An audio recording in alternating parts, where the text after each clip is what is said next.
My background is architectural, so my training is in architecture, but when I started working, I started to work for an interior design firm, and it was very interesting because as soon as I started working in that particular job, I had a sense that I had arrived home.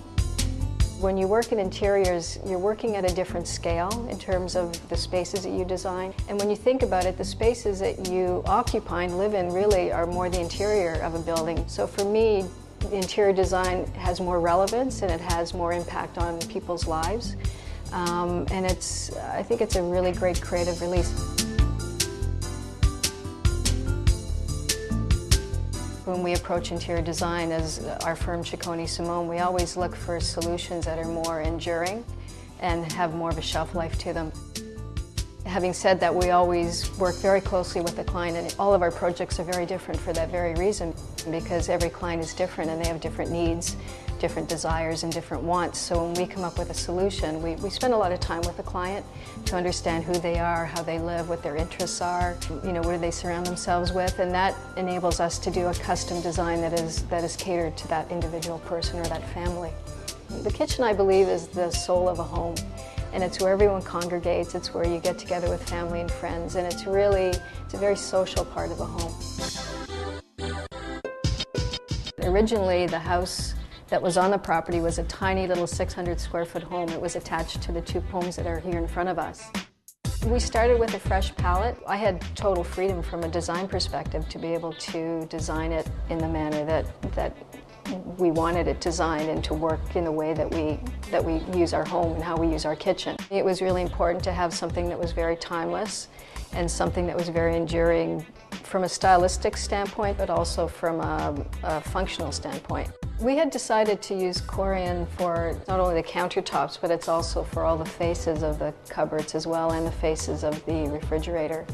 Weight is an issue with Corian because it's very dense, but we were able to work through a detail whereby we could build up the thickness of the Corian where we needed it, but use a thinner material where the thickness wasn't required. The decision to use it vertically in the kitchen was a practical one because of just everyday use and banging and that kind of thing. It's very hardy, you can patch it very easily, and it's seamless. It does look seamless because the joints are invisible. So we wanted to introduce some interesting details to give more depth and more shadowing to the kitchen design. So one of the elements we designed was a beveled edge to the countertop. So what it does, it occurs on the island and also on the back counter. It actually bevels back, then wraps down on the sides, and it frames it really nicely. That gives it more character and gives a richness to the design.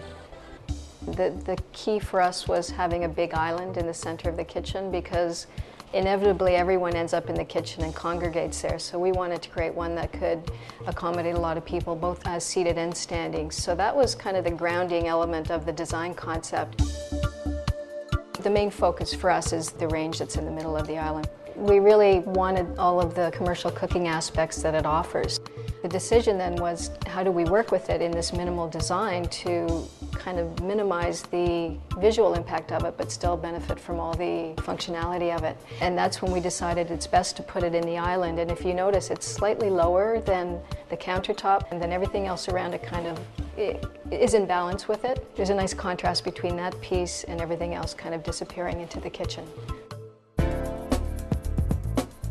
We do a lot of entertaining, so understanding that we do love to cook and understanding kind of the processes we go through. We looked at everything in a lot of detail.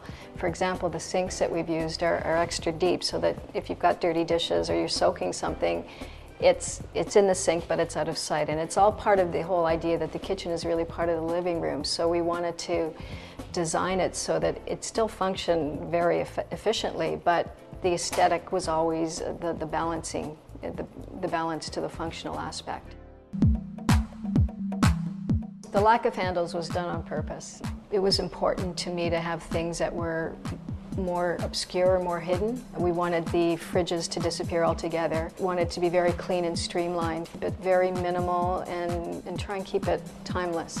So the choice to not go with handles was made for that very reason.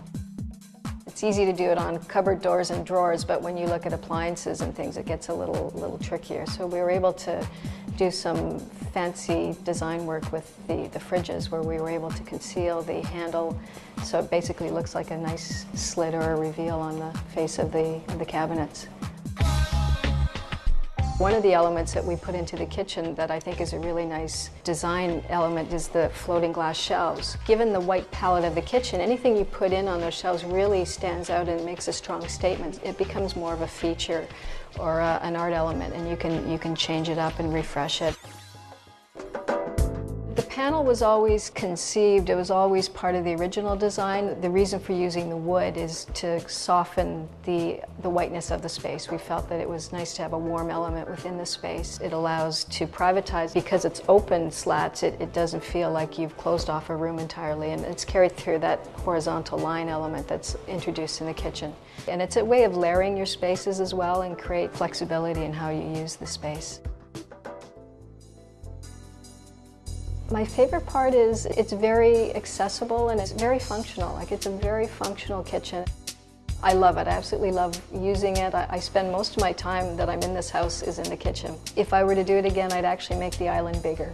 That's the one thing I would change, but everything else about it I absolutely love, from the materials, the design, everything just works beautifully. So yes, it is a dream kitchen for sure.